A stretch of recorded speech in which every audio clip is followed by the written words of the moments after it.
I think it's time to do another ride and ramble video, which I haven't done for a while. I have a whole bunch of footage collected for some episodes, but I just haven't edited them. So let's make this one real short and quick.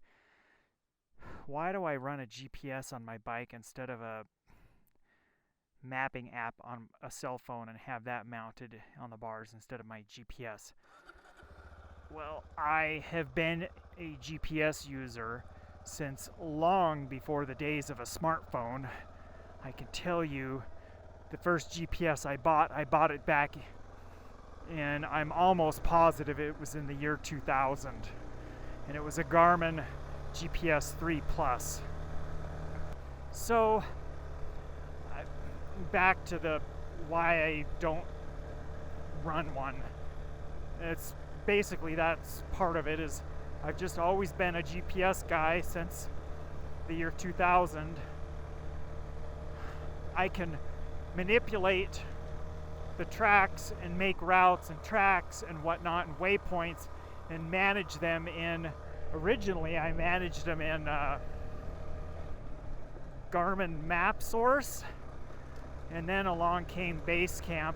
I still actually use Map Source a lot more than I use Basecamp, but that came out, of course, long before all of your online mapping systems like Gaia and Avenza and CalTopo and Onyx Off-Road and who knows what other ones exist.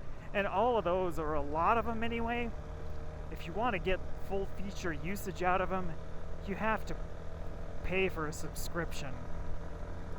And they are web-based as far as being able to do stuff on your computer.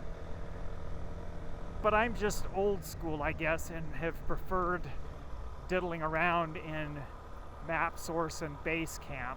I have used the online system CalTopo for a while, about 4 years ago, and found that it was pretty interesting how, at least on a computer, you can pick and choose map layers so you can see different versions of maps. The other reason that I don't do a phone is in many cases, like say for example, if I were on a long trip, my phone plus a device like a Garmin InReach, those two devices could be your savior for getting you out of a nasty situation if somebody in your group is injured or if you break down or something like that. So having the phone not on the bike is, I would call it risk mitigation. If your phone is on your bike, you're risking the issue of damaging it. Either in a crash.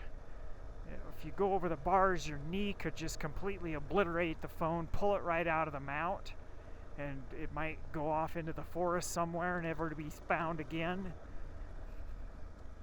And the other thing is, you know, there are some vibration dampening mounts that will mitigate issues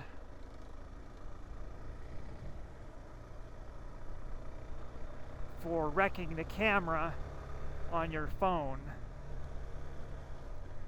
but I just don't see the point in running the risk of damaging the entire phone or damaging the camera by having it mounted. And it's too expensive, in my opinion, too expensive of a piece of equipment for me to want to have the thing mounted on the handlebars. I watched a whole series of videos from a father and son team that did a cross-country ride on their CRF 450s. They had used some non-cell phone phones. Basically, it was a cell phone, but they weren't using it for a cell phone. They just bought it as a device to use for navigation. Both of them lost their phones partway through the trip. One of them may have recovered it, the other one did not. And he lost it somewhere on Black Bear Pass. It's actually getting a little chilly.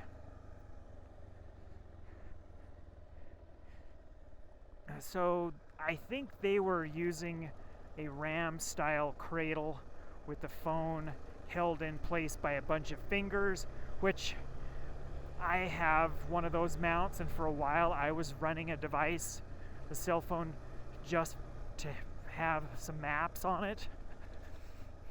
And that unit did not hold that phone very securely. If I were to do that again, I would have a low-end phone, a ruggedized phone, and use some sort of a more appropriate vibration dampening mount from Quad Lock or Peak Design.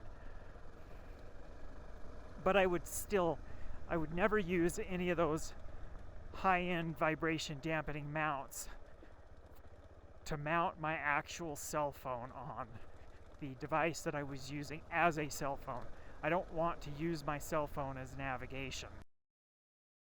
So I guess that pretty much sums it up. And see, the other thing too is having the sun beat down on your cell phone and having it plugged in to charge, it very well could overheat and shut down. I have heard of people mentioning that happening to them. And then the cord to power the cell phone, it's very susceptible to falling out. So a better solution would be to use, like I believe probably Peak Design, and I'm pretty sure Quad Lock has a wireless base, to a wireless charging base that the phone pops into. So the wireless charging unit is on the bike and you have that hardwired to bike power. That would be a better option for powering your cell phone or a cell phone device that you're just using for navigation and not your actual cell phone. But you still could run into the possibility of whatever device you have mounted in a wireless charger, it still could overheat and shut down.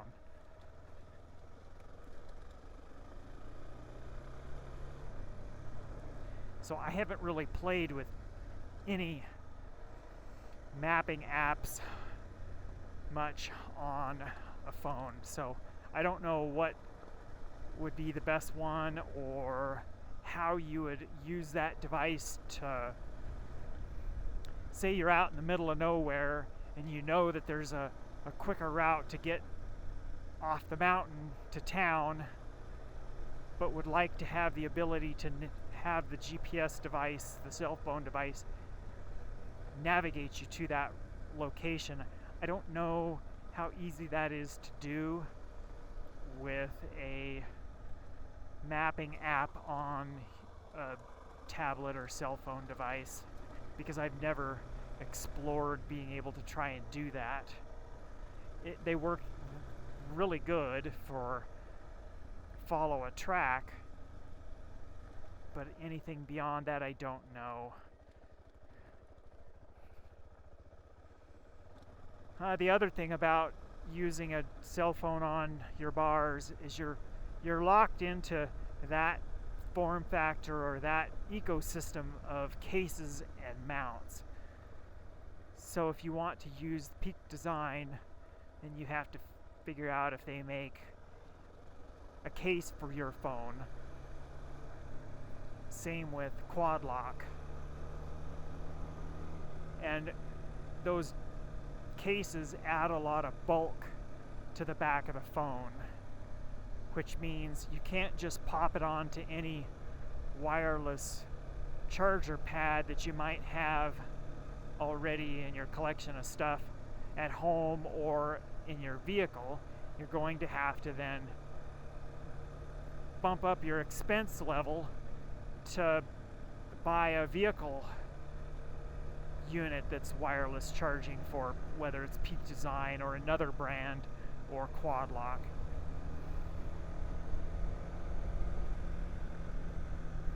So I guess that pretty much sums up why I prefer to use a real GPS on my bike. The GPS is a whole lot cheaper to replace if it goes Tango Uniform, or T/U. I won't speak the words that that acronym represents, but I'm sure anybody that's been around for a number of years probably can figure out what that means. Yeah,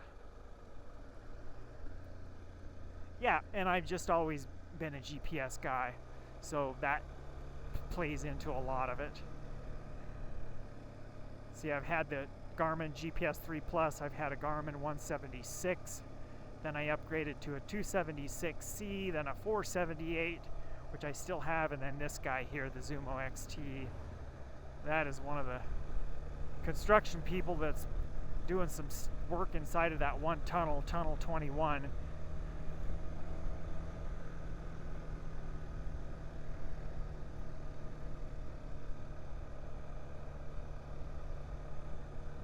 But I just recently bought a ruggedized Samsung tablet to use as a mapping device in my Polaris Ranger. So I need to get with the program and start exploring mapping apps that would be useful on a Android or iPhone based device.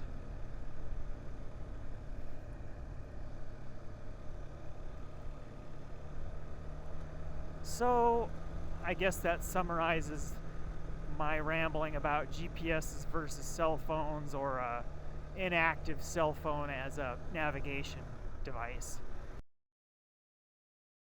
Hope you enjoyed this little ride and ramble with Dualsport Doug. I'm headed down from the Hiawatha Trail, that fork in the road back there, that's what that went to. We're almost down to the Taft exit off of I-90, where you can pick up the Northern Pacific Railroad grade. So that's what I'm gonna do, is run that railroad grade back to camp. I might throw in a little bit of footage of that. So we actually can only run the Northern Pacific Railroad grade for a handful of miles, and then we have to